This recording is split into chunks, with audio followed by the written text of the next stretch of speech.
casarse y su esposa se llamaba Ketura. Con el tiempo ella le dio estos hijos: Simran, Joksán, Medán, Madián, Isbac y Sua. Joksán fue padre de Seba y Dedán. Los hijos de Dedán fueron Asurim, Letusim y Leumim. Los hijos de Madián fueron Efa, Efer, Hanoc, Abida y Eldaa. Todos estos fueron los hijos de Ketura. Más tarde, Abraham le dio todo lo que tenía a Isaac, pero a los hijos que tuvo con sus concubinas, Abraham les dio regalos. Luego, mientras todavía vivía, los envió hacia el este, lejos de su hijo Isaac, a la tierra de Oriente. Abraham vivió 175 años. Entonces dio su último suspiro y murió tras una buena vejez, satisfecho tras una larga vida, y fue reunido con su pueblo. Y sus hijos Isaac e Ismael lo enterraron en la cueva de Macpelá, que está en el campo de Efrón, hijo de Zohar el hitita, frente a Mamre. Este era el campo que Abraham les había comprado a los hijos de Et. Allí enterraron a Abraham al lado de su esposa Sara. Tras la muerte de Abraham, Dios siguió bendiciendo a su hijo Isaac. Isaac vivía cerca de Beer-lahai-roi. Esta es la historia de Ismael, el hijo que Abraham tuvo con Agar la egipcia, la sierva de Sara. Estos son los nombres de los hijos de Ismael, ordenados por familias. El primer hijo de Ismael fue Nebaiot, y después vinieron Kedar, Adbeel, Bibsam, Bisma, Duma, Masa, Hadad, Tema, Getur, Nafis y Kedemá. Estos son los hijos de Ismael, y estos son sus nombres ordenados por poblados y campamentos. Ellos son los 12 jefes de sus clanes. Ismael vivió 137 años. Entonces dio su último suspiro, murió y fue reunido con su pueblo. Y ellos se pusieron a vivir en la región que va desde Havilá, cerca de Sur, que está cerca de Egipto, hasta Asiria. Él se estableció cerca de todos sus hermanos. Esta es la historia de Isaac, hijo de Abraham. Abraham fue padre de Isaac. Isaac tenía 40 años cuando se casó con Rebeca, que era hija de Betuel, el arameo de Padán Aram, y hermana de Labán, el arameo. Isaac le rogaba a Dios por su esposa, porque ella era estéril. Entonces Dios escuchó sus ruegos, y su esposa Rebeca quedó embarazada. Los hijos que llevaba dentro de ella empezaron a luchar entre sí, de modo que ella dijo: si las cosas son así, ¿para qué voy a seguir viviendo? Así que consultó a Dios, y Dios le dijo: hay 2 naciones en tu vientre, 2 pueblos saldrán de ti separados. Un pueblo será más fuerte que el otro, y el mayor servirá al más joven. Luego a ella le llegó el tiempo de dar a luz. Resultó que tenía gemelos en su vientre.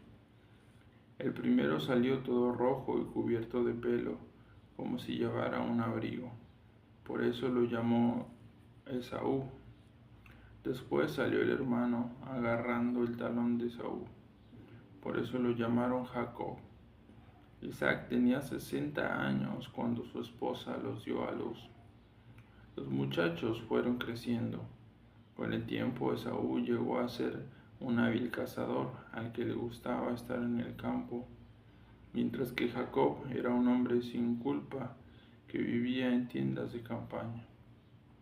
Isaac quería más a Esaú porque le llevaba para comer la carne que cazaba, pero Rebeca quería más a Jacob. Un día Jacob estaba cocinando un guisado cuando Esaú llegó cansado del campo. Y Esaú le dijo a Jacob: Rápido, por favor, dame un poco del guisado rojo que tienes ahí, porque estoy sin fuerzas. Por eso fue que lo llamaron Edom. Pero Jacob le dijo: Primero véndeme tu derecho de primogénito. Entonces Esaú respondió: ¿Y de qué me sirve ese derecho si estoy a punto de morir? Y Jacob le dijo: Júramelo primero. Así que él se lo juró a Jacob y le vendió su derecho de primogénito. Después Jacob le dio pan y guisado de lentejas, y Esaú se puso a comer y beber. Luego se levantó y se fue. Así despreció Esaú su derecho de primogénito. Continuamos. Ahora bien, hubo una época de hambre en el país, aparte de la primera que hubo en los días de Abraham, de modo que Isaac fue a Gerar, donde estaba Abimelech, el rey de los filisteos. Entonces Dios se le apareció y le dijo: No bajes a Egipto, quédate a vivir en el país que yo te indiqué.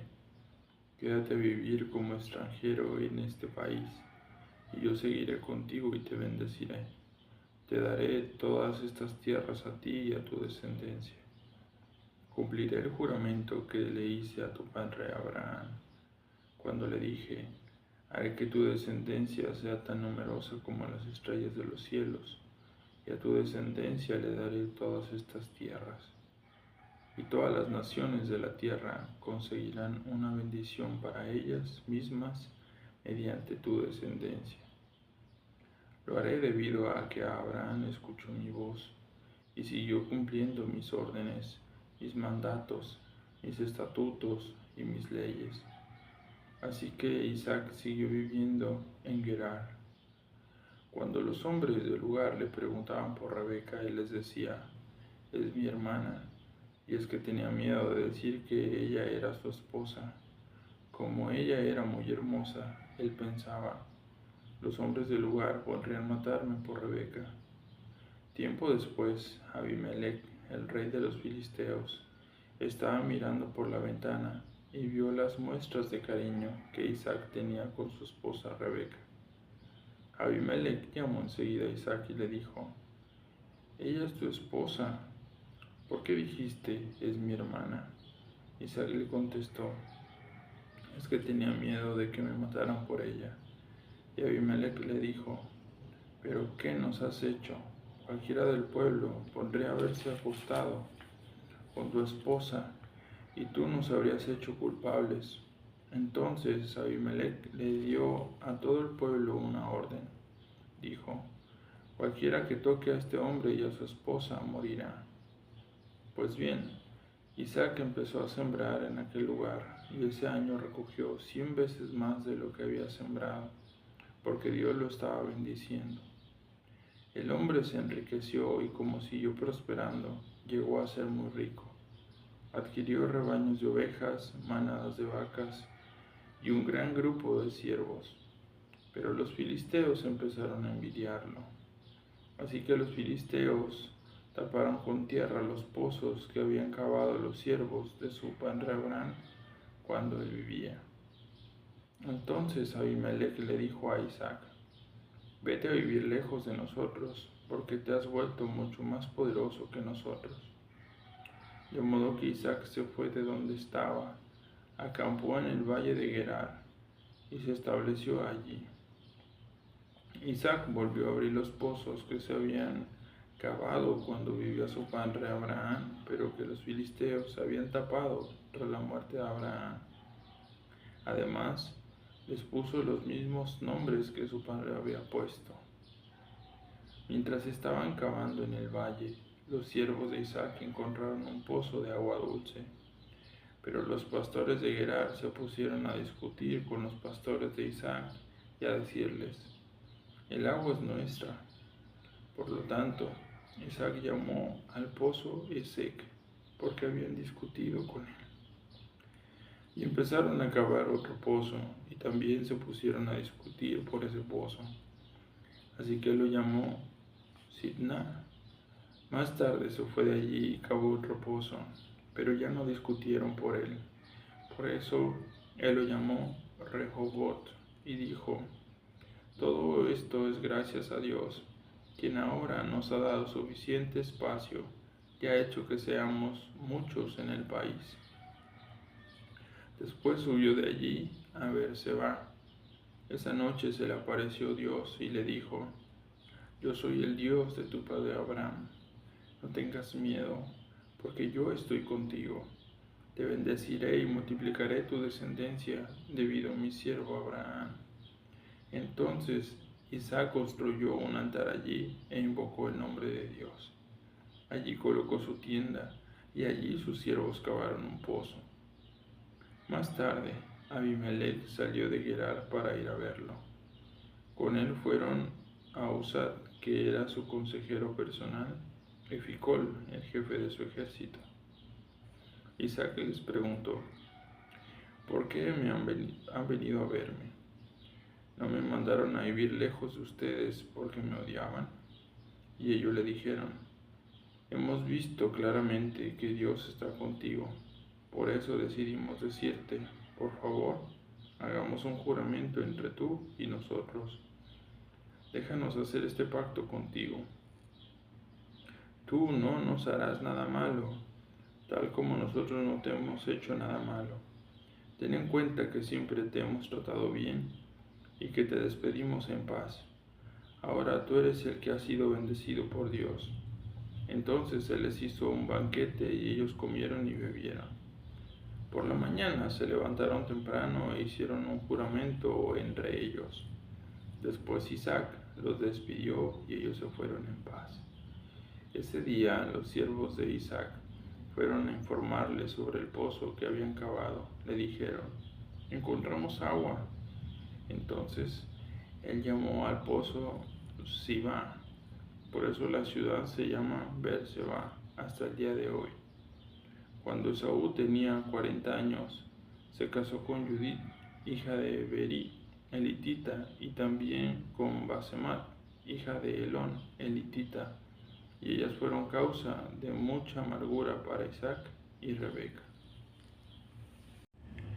En la interpretación de estos capítulos hablaré de unos temas controversiales, y es que ¿existe o no el destino? ¿Qué tal si una persona vive con propósito? ¿Hay cosas escritas ya en nuestra vida? ¿O por qué parece que muchas cosas de las que vivimos se repiten en una historia pasada, tal vez en la historia de nuestros padres, en la historia de nuestros abuelos o bisabuelos? Es cierto que cuando tenemos hijos, nosotros mandamos una información hacia ellos de acuerdo a lo que nosotros ya vivimos, a nuestras experiencias, a nuestra forma de ver el mundo, cómo resolvemos las cosas, y también ellos tendrán comportamientos muy similares a los de nosotros. Aquí vemos historias que se repiten desde la época de hambre que hubo, y veamos lo siguiente: ¿qué historia le tocó vivir a Isaac cuando era un niño? Él tenía un hermano mayor que fue Ismael y no convivió con él en la etapa de la infancia porque Ismael fue despedido del lugar, y sabía que su padre Abraham era un hombre bendecido por Dios, que había una promesa en su vida y que Dios mismo seguiría a través de él una bendición. Entonces la información que tenía Isaac de la vida, su percepción de esta, era la siguiente: que Dios bendecía a una persona para seguir un propósito, y que lo que pasa cuando está con su esposa Rebeca, tiene gemelos, y el menor terminará gobernando sobre el mayor, y existían dos naciones. ¿Qué pasó con Ismael y con Isaac? Isaac era el menor y tenía un hermano, Ismael, que fue bendecido también por Dios, que creó una nación a través de Ismael. Pero el menor, es decir, Isaac, gobernaría sobre el mayor. Entonces esta historia se repite. Rebeca, en momentos de preocupación, al igual que muchos de nosotros, comenzamos a ser imprudentes y hablamos de cierta manera, pues equivocada. En ella vemos que cuando ve la discusión en su vientre, consulta a Dios y le dice: ¿de qué me sirve que la vida sea así? Si esto va a seguir así, pues ya no quiero seguir viviendo. Dios le explica la separación que hay entre ellos hasta en el momento de su nacimiento. Pero esa imprudencia, bueno, no fue mal vista por Dios o no repercutió de una forma más severa. Esa misma imprudencia la vemos en su hijo Esaú. Él cazaba, él traía carne, incluso su padre lo quería más. Por eso, entonces, un día que llega cansado y Jacob se da cuenta de eso, bueno, él es inteligente, cacha el momento perfecto para hacerle un trato y le dice: véndeme tu primogenitura y yo te doy de comer. Entonces, la expresión es la siguiente: ¿y de qué me sirve ese derecho si ahorita me estoy muriendo de hambre? Honestamente creo que estaba exagerando. Todos venimos cansados luego de un día largo, pero expresarse de esa manera pues le dio más fuerza al propósito que tenía Jacob. Entonces él insiste: bueno, pues júramelo. Y ya teniendo un guisado, Esaú se ve tentado a eso y menosprecia, dice la escritura, porque fue realmente lo que hizo. Entonces, Jacob desde ese momento tiene la primogenitura, sigue pasando el tiempo y su madre, como lo quería más a él que a Esaú, está también atenta al momento en el que Isaac decide bendecir a Esaú. Tal vez ella se estaba aferrando a lo que Dios le indicó desde que había esa discusión en el vientre: tu hijo menor gobernará sobre el mayor. Entonces, esa cooperación que hace con su hijo, pues se logra. Termina siendo Jacob bendecido. Y otra vez hay otro diálogo interesante cuando Jacob le dice: yo no me quiero burlar de mi padre, no quiero que piense eso. Pues ella dice: que esa maldición caiga sobre mí. Muy fuerte, tal vez lo que vemos que ella sufriría, pues sería al despedirse de Jacob, cuando tiene que huir de su hermano Esaú, y al ver la furia de Esaú, el sufrimiento, la amargura, cuando pierde la bendición. Primero perdió la primogenitura por su desprecio, por no valorarla, y luego con la cooperación de su madre. Entonces, Isaac, al bendecirlo, le da la bendición principal, porque los demás hijos de Abraham tuvieron regalos, tuvieron una vida, una oportunidad de crear en esta realidad pues una existencia satisfactoria, pero la bendición de Dios la tuvo Isaac. De esta forma la historia parece repetirse. Esaú pudo seguir con su vida, incluso se casó una tercera vez, pero la bendición estaba sobre su hermano Jacob. ¿Qué otro mensaje nos deja estos capítulos? Hay temas que hoy en día, cuando los menciono, les causa mucho ruido. Encontramos la primera historia bíblica donde unos padres prefieren a cierto hijo. Y hoy le menciono a las familias que tienen varios hijos, ¿cuál es su hijo favorito? Bueno, no delante de ellos, y lo niegan, dicen a veces, eso no puede existir, yo quiero a todos por igual, pero hay veces en las que hay preferencia, y aquí encontramos la primera historia sobre eso. Otra cosa es la desorientación de Esaú. Esto no es una enseñanza, es para tenerlo presente y observar cómo puede ser un comportamiento que no sabe observar pues las oportunidades, las bendiciones, la vida que tiene enfrente.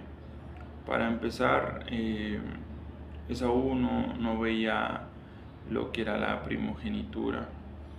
Y esto lo hemos hablado antes, era muy valioso porque aparte de ser el primer hijo varón y heredero de un mundo material, pues se tenía la enseñanza, se tenía el cariño especial del padre, y pudiera él tomar un papel de facilitador, de maestro con sus hermanos, pero él era alguien dentro de su mundo, entonces no pudo ver esa bendición. Luego, cuando se entera de que sus padres no quieren para su hermano una esposa del mismo lugar de donde él tenía dos esposas, tiene una tercera, pero es ir siguiendo el viento, no sabe lo que hace. Tal vez piensa, con esto ellos ya me van a observar diferente con una nueva esposa, y yo me imagino que ellos dirían, ¿y las demás qué les vas a hacer o qué les piensas decir? En fin, el caso más severo sería cuando habla con su padre y le dice, pues bendíceme también a mí, como si la bendición fueran dos dulces, uno que traes en la bolsa derecha y uno en la izquierda. Regalas el de la derecha y preguntas si te puedes quedar el de la izquierda. No sabes el valor que tenía esa bendición. Casi insiste en, pues dame otra, improvisa otra, y ya seré yo también bendito. Cuando él comienza a ver que ya no puede cambiarse eso, que las palabras que le dio su padre a su hermano menor abarcan los temas que son de la propia vida, y ahí incluso su padre mencionó el tema que yo dije. Le dice, tú puedes hacer tu vida, pero va a ser conseguido pues por tu espada, o sea, por tu esfuerzo, por tu caminar diario. Pero a él le di los terrenos fértiles, él va a estar sobre hasta tus hermanos. No hay otra bendición igual para ti. Entonces esa búsqueda de la vida, pero desde un punto en el que no se encuentra el sentido, es algo que debemos evitar, porque si nosotros no sabemos lo que tenemos enfrente, pues muy probablemente se nos va a ir, no lo vamos a saber aprovechar. Toda esta enseñanza sobre la vida de Saúl nos enseña que no es bueno comer lentejas. No es cierto. Nos enseña que hay que saber apreciar la vida, que debemos de observar el porqué, el para qué de las cosas, cómo se dan, dónde. eh, Suena a una clase de metodología, pero esta vida es para apreciarse y para aprender de los demás. Tal vez en el primer tema, en el central de este video, dijimos que hay historias que se repiten y es cierto, la comprensión que nosotros tenemos de la vida es la que vamos a mostrar a los demás, pero nosotros podemos aprender de lo que ha hecho nuestra familia, de la visión de nuestros padres, de nuestros abuelos, incluso si tenemos la oportunidad de convivir con una generación aún mayor, pues no con el afán de no repetirlos, no con el afán de menospreciar su vida o sus enseñanzas, pero hay que saber en dónde estamos, observar y analizar a dónde nos está llevando cada paso de nuestra vida. Sería indispensable para tener una vida mejor. Entonces, ¿qué pasará en nuestra vida? ¿Se repetirá lo que han vivido nuestros antepasados o aprenderemos de ello? Para eso no hay que estar desorientado, hay que tener nuestra brújula siempre apuntando hacia Dios y consultarlo.